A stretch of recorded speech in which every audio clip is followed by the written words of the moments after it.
अस्सलामुअलैकुम, आप देख रहे हैं के न्यूज HD। मैं हूं हारिस अली शाह गिलानी। हर काम में नकल करना पाकिस्तानियों का शेवा बन गया है। इसी तरह सऊदी अरब में जाली कार्ड, जाली लाइसेंस और जाली हेल्थ कार्ड बनाए जा रहे हैं। घर में ही हुकूमत बना डाली। पाकिस्तानियों का काम देखें कि अब सऊदी अरब में दाखिला भी बंद करवाएंगे।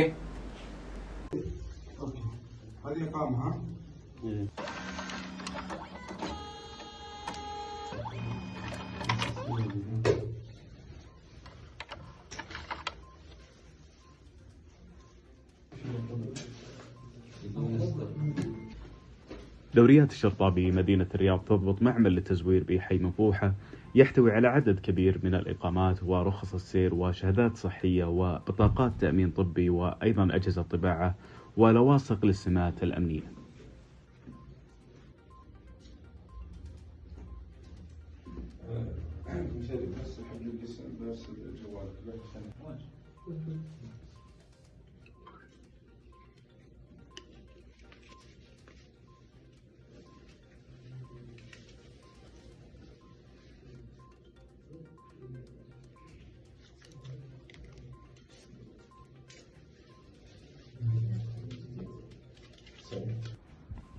يدير المعمل 3 أشخاص من الجنسية الباكستانية، جميعهم مخالفين لنظام الإقامة وجاري تحويلهم إلى جهة الاختصاص.